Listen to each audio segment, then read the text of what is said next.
নমস্কার। কবিতা পাঠের সময় এখন। আমরা কবিতা পাঠে ছিলাম, আমরা কবিতা পাঠে আছি এবং আমরা কবিতা পাঠে থাকব। আমরা ইদানিংকালে জয় গোস্বামীর কবিতার মধ্যে রয়েছি। আলো সম্পর্কে প্রবন্ধ এইরকম একটি কবিতার সিরিজ। তার 5টি কবিতা আমরা আগের ভিডিওয়ে পড়েছি। আজকে বাকি 5টি কবিতা পড়ে উঠতে পারবো এরকম প্রত্যাশা নিয়ে, এরকম বিশ্বাস নিয়ে পড়তে বসলাম। আমার যাবতীয় অদক্ষতাকে সঙ্গে নিয়ে, সেই সঙ্গে আমার চেষ্টাকেও সঙ্গে নিয়েছি। আমার অদক্ষতা যেমন আমাকে ছাড়ছে না, তেমনি আমার চেষ্টাও আমাকে এই পাঠ থেকে বা এই প্রচেষ্টা থেকে বিরত হতে দেবে না। এখন এই অদক্ষতা এবং আমার চেষ্টা দুইয়ের মধ্যে লড়াই চলছে। আমার বিশ্বাস আমার চেষ্টা আমার অদক্ষতাকে একদিন পরাভূত করবে। ততদিন ধৈর্য ধরে আপনারা আমাকে অনুগ্রহ করে সঙ্গ দিন, এই আমার প্রার্থনা। আলো সম্পর্কে প্রবন্ধ, জয় গোস্বামী। আজকে 6 নম্বর কবিতা। তারপর একদিন এগিয়ে আসে আলো, একটার পর একটা জানলার ফাঁক দিয়ে, দোতলার বারান্দা থেকে, ছাদের চিলেকোঠা থেকে, রাস্তার পোস্ট থেকে, চানাচুরলার পসরার উপরকার লম্ফ থেকেও এগিয়ে আসে আলো। পরখ করে দেখে শুকিয়ে ঠিকমতো দড়ি পাকিয়েছে কিনা আমার পেশি, পুরো যথার্থ শক্ত হয়েছে কিনা শীত দ্বারা, এবং তৎক্ষণাৎ আমাকে রূপান্তরিত করে জ্বালানিতে। আর আমি শুরু করি প্রার্থনা, ভাঙো আমায়, গুঁজে দাও ইটের তৈরি উনুনের নিচে। পরখ করে দেখে শুকিয়ে ঠিকমতো দড়ি পাকিয়েছে কিনা আমার পেশি, পুরো যথার্থ শক্ত হয়েছে কিনা শীত দ্বারা, এবং তৎক্ষণাৎ আমাকে রূপান্তরিত করে জ্বালানিতে। আর আমি প্রার্থনা শুরু করি, ভাঙো আমায়, গুঁজে দাও ইটের তৈরি উনুনের নিচে।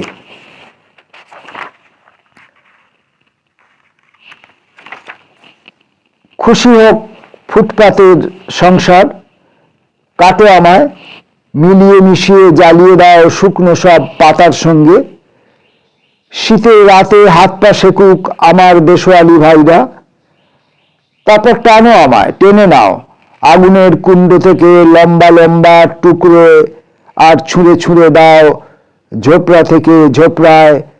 ছাই ভস্য হয়ে যাক তোমার পড়শিদের ঘর গেরস্তি। বাহ! এই কবিতাটি তিনি বাহ এই শব্দটি দিয়ে শেষ করলেন, কোনো পাংচুয়েশন দিয়ে তার অর্থ বোঝাতে চাননি।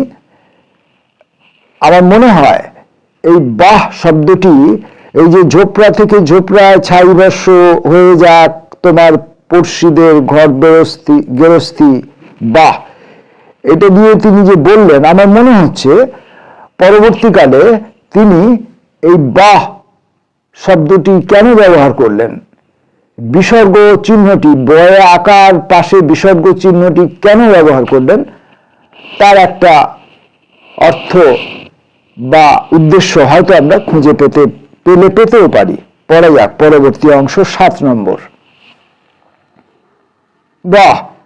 এইবার আগুনের উপর দিয়ে খাসা তোমার দৌড়, আগুন থেকে বাঁচতে দৌড় হাতে, আর পিঠে তীর ঠেকাতে, তীর লুপ্তে লুপ্তে, নব নব খুন খারাপির উদ্বোধন গীতি এবং রক্ত ঠান্ডা করা আর্ত চিৎকারের সারাংশ বুঝতে বুঝতে খাসা তোমার ছুটমন্তর দৌড়বাজ, রক্ত ফেলতে ফেলতে বহুবিধ হই হল্লা হল্লা হই, গোমরানো গালিগালাজ, ক্রন্দনধ্বনি, শেষ নিঃশ্বাস, মারিয়ে মারিয়ে দৌড় তোমার। পায়ের নিচে লাফিয়ে উঠছে, পা জড়াচ্ছে, তরল সব শিখার কামড়। কে বলেছে এই কথা দৌড়ের তলা থেকে? কাদা জমির ভূত বলছে। আমার পুঁতে রেখেছে, নলি হাঁ করে দিয়েছে, ভোজালি ফেলেছে পুকুরে। বলছে এই আমার ভুঁড়ি ফোলা, আমার নাড়ি ভুঁড়ি টুকরো টুকরো সার হয়ে ছড়িয়ে যাচ্ছে জমিতে জমিতে, ফসল দুলছে। আমার চিনতে পারো? আমি ভাগ চাষির মৃত, আমার উদ্ধার করার দরকার নেই। রোজ রোজ বকরা নিয়ে খুন, বিবি নিয়ে হাঙ্গামা, ধান কাটায় মানুষ কাটাকাটি, রক্ত ফেলা ছড়া, সব রক্ত, সব নারী, সব মুন্ডু, সব হাড়গোড়, সব ক্যালসিয়াম, সব ফসফেট। ওই ধানের নিচে, পাটের নিচে চাপ দিচ্ছে, ঠেলে তুলছে, ধান ফসল উস্কে উঠছে, গর্জন করছে অঙ্কুর। আর আগুন তোমার পায়ের তলা পুড়িয়ে আবার নতুন করে দিচ্ছে। আর এই মাটি পদার্থের সঙ্গে মিলেমিশে আমার নিজের জমি ভোগ দখল করছি। আবার কে বলেছে মাটির তলায় কেবল অন্ধকার?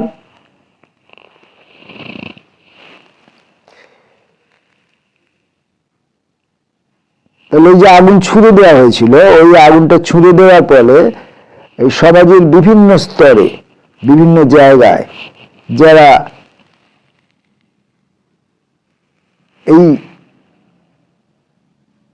গরিবিয়ানাকে যারা উপলব্ধি করতে পারে না, এই লড়াইকে, এই সংগ্রামকে, বেঁচে থাকার জন্য এই যে কৃচ্ছ সাধনতা, একে যারা উপলব্ধি করতে পারে না, আগুন সেই সমস্ত জায়গা পর্যন্ত পৌঁছে গেল এবং সবকিছু কে পুড়িয়ে দিল। পুড়িয়ে দিয়ে নতুন করে আবার নতুন করে দিচ্ছে এই মাটি পদার্থের সঙ্গে সঙ্গে সঙ্গে মিলেমিশে আমার নিজের জমি ভোগ দখল করছি। আবার কে বলেছে মাটির তলায় কেবল অন্ধকার? আর অন্ধকার থাকছে না, মাটির তলা থেকে এবার সবুজ ফসল উঠে আসবে। এই আবার যেমন মনে হলো সেরকম বললাম। আমার তো বলা 8 নম্বর কবিতাটি পড়ি। আজ একটা অন্ধকার, কাল একটা আগুন, পরশু একটা চুল ঝাঁকানো ঢেউ, ঢেউয়ের মধ্যে মুখ দেখানো একটা কি যেন কি, সম্ভবত চূড়া। গত রাত্রে জান্নাতে শুরু করেছে, আর দুদিকে কাত হয়ে পড়ছে সমুদ্র। পাথরের উপর আমি, ঘুম থেকে ওঠা একজন উদ্ভিদ, একটা হাওয়া, একটা ঘূর্ণি, একটা মেঘ, মেঘে ধাক্কা, একটা কালো, একটা স্তম্ভ, স্তম্ভে স্বর, স্তম্ভে ধস, আর দিগন্ত পর্যন্ত একটা পতন, আকাশ পর্যন্ত একটা ছলকে ওঠা, তারপর তলিয়ে যাওয়া সব। তীরের পাশে আমি, প্রাণ, এইমাত্র তাকালাম। একটা দূর, তারপর জল, তারপর জল, তারপর দূর, তারপর দূর, তারপর জল, একটা দপ, একটা রং, একটা গোল, একটা দিন, একটা ঢেউ। একটা দপ, একটা দপ, একটা রং, একটা গোল, একটা দিন, একটা ঢেউ। ঢেউয়ের মাথায় লাফিয়ে উঠলাম আমি, ছোট্ট মাছ, ছোট্ট মাছ, ছোট্ট মাছ, একটা মাছ, দুটো মাছ, তিনটে মাছ, ঝাঁকের পর ঝাঁক লাফিয়ে উঠছে, নেমে পড়ছে জলে। একদিন আর নামলো না একজন, উড়ে চললো, ডানা আর পালক নিয়ে উড়ে চললো ওই যেখানে দেখা দিয়েছে ডানা।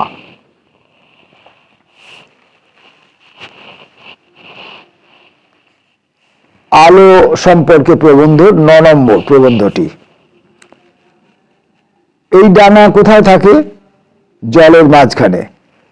জলের নিচে কে ঘুমায়? আমি। এই ডানার থেকে অনেক মাইল দূরে রাত্রিবেলা জল থেকে উঁচু হয়ে ওঠে আবার সরীসৃপ মুখ, আবার স্তম্ভের মতো গলা, আবার চোখ হারানো কোটর থেকে বালি মেশানো জল, নানা রকম মাছ আর শ্যাওলা গড়িয়ে পড়ল নিচে। চক্ষুহীন উটের মতো মুখ, ঘাড় ঘুরিয়ে একবার তাকায় পিছনে, অনেক মাইল পিছনে, যেখানে তার পিঠের উপর জন্মানো গাছপালা, ঘুমিয়ে পড়া পাখি আর প্রাণী জগৎ। দেখে তারপর স্তম্ভের উপর বসানো অতিকায় মুখ আবার ডুব দেয় সমুদ্রে।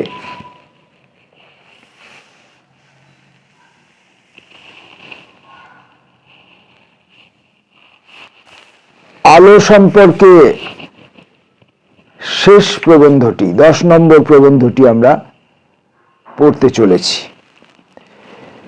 কবিতা পাঠের ভেতর আমি যখন এই কবিতাগুলো পড়ছি, আমি আগেও ভিডিওতে বলেছি যে এই কবিতাগুলো হয়তো আমি আগে কখনো একবার দুবার পড়েছি, কিন্তু এইসব কবিতা এমনই যে এগুলোকে এমনিতেই আমি কবিতা মুখস্থ রাখি না। আমার কবিতা যদি কেউ অন্য কেউ পড়েন, মানে আমার কবিতা মানে আমার এই লেখাগুলো, মাফ করবেন, আমার এই লেখাগুলো যদি অন্য কেউ পড়েন, সেগুলো যে আমার লেখা হয়তো আমি শনাক্ত নাও করে উঠতে পারি, কারণ আমার লেখাও আমি মনে রাখতে পারি না।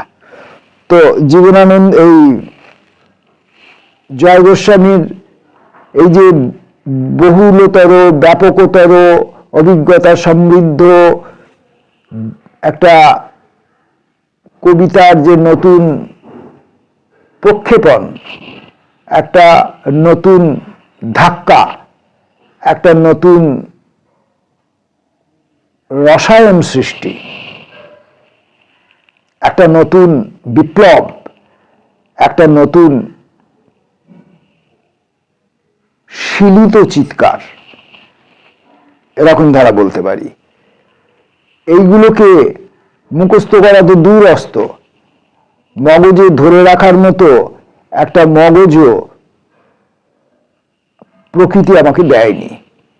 ফলে আমি যখন এখন কবিতাটা পড়ছি, এই কবিতাটা আমার প্রথম পাঠই ধরে নিন, আর তার মধ্যে থেকে আমার তোতলামি, আমার ভয়, আমার অশিক্ষা এসব তো রয়েছেই সঙ্গে, কিন্তু আমি ব্যক্তি মানুষটি, আমি কবিতাগুলোর মধ্যে ডুবে যাই।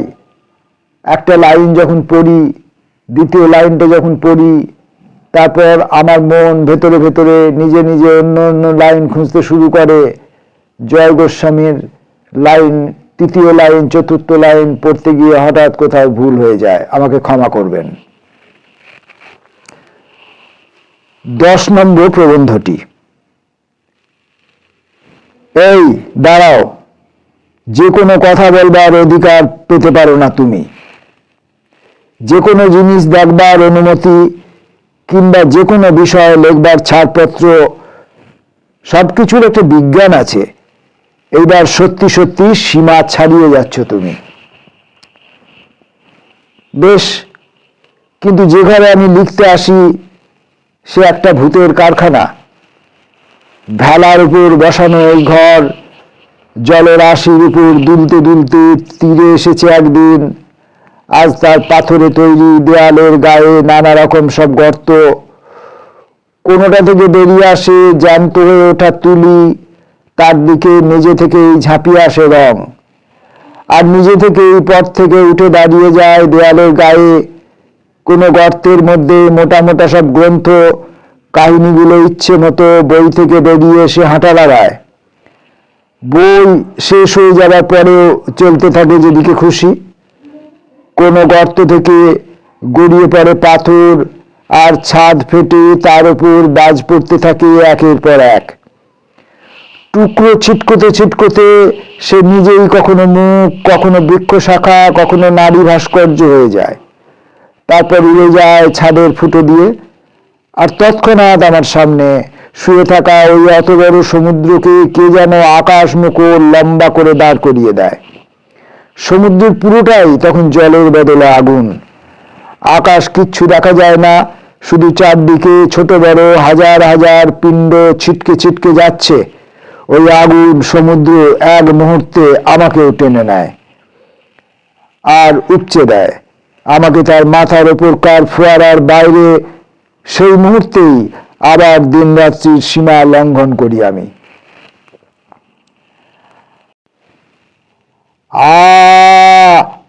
তুমি কে? তুমি কে? তুমি কি? তুমি কোন? তুমি রং, লাভা রং, উল্কা রং, ঝলসে লাল হিরে রং, তাপ শুভ্র, তাপ সর্ব। আমি কোথায়? কোন জগৎ? কত নম্বর সূর্য দিয়ে যাচ্ছি? কণায় তৈরি হাত, কণায় তৈরি পা, সব ঘূর্ণি, সব ঘূর্ণবান, রং ভাসছে, অন্ধ রং, নাম জানি না, তাপ শুদ্ধ, তাপ সর্ব, তার মধ্যে ডিম, স্বচ্ছ ডিম, ভাসমান ছুটন্ত ডিম, অণ্ড, ব্রহ্ম অণ্ড, মধ্যে সেই চোখ বন্ধ আগুল মুঠো, আমি, ডিমের মধ্যে চোখ মেলছে, চোখ মেললেই মাত্র আমার ভ্রূণাবস্থা। অন্যদিকে আগ্নেয়গিরির নিচে রেখে আসা আবার মগজ তখন গুম গুম করছে আনন্দে, আর ভূকোরকের কেন্দ্রে ধক ধক করছে আবার গরম হৃৎপিণ্ড। আর আমার ধোয়া ওঠা আত্মজীবনী মরুভূমি থেকে উঠে লোকালয়ে লোকালয়ে ঘুরছে, প্রবাদ তৈরিতে অংশ নিচ্ছে, বাজনা তৈরি করছে কাঠ থেকে, অস্ত্র তাক করছে, গ্রাস তুলছে মুখে, তুড়ি দিচ্ছে, শীষ বাজাচ্ছে, দুয়াতে কাটিয়ে উঠছে অভাব অনটন, প্রেম তৈরি করছে নতুন, মিলন করছে, বৃষ্টিতে ঝুপ্পুস হয়ে অনেক রাতে বাড়ি ফিরে দরজা খুলে দেওয়া সঙ্গিনীর চোখে দেখছে আলো। আর আলো সম্পর্কিত আমার প্রবন্ধ তখন ছুটে যাচ্ছে, ভেদ করছে তারার পর তারা সমুদ্র পেরিয়ে একটা অন্ধকার হাঁ।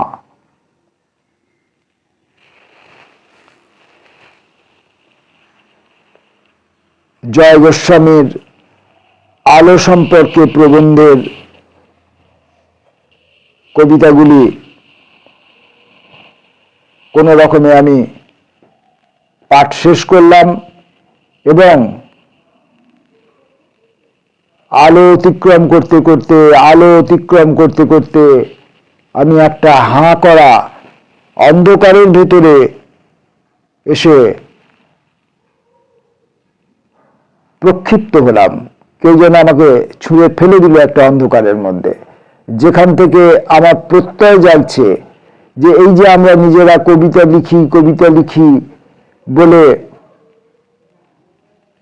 আত্মশ্লাঘা বোধ করি, আসলে এগুলো কোনো কবিতাই নয় বা নিজের লেখা কিছু নয়, যা কিছু এনারা লিখে গেছেন। আমি জেনে হোক না জেনে হোক আমি তার অক্ষম পদানুসারীটুকুও হয়ে উঠতে পারিনি। তাই কবিকে, কবিতা লেখে যে কবি, সেই কবিকে, সেই তাৎক্ষণিক, সেই ক্ষণিক কবিকে প্রণতি জানিয়ে আজকের কবিতা পাঠ শেষ করছি। নমস্কার।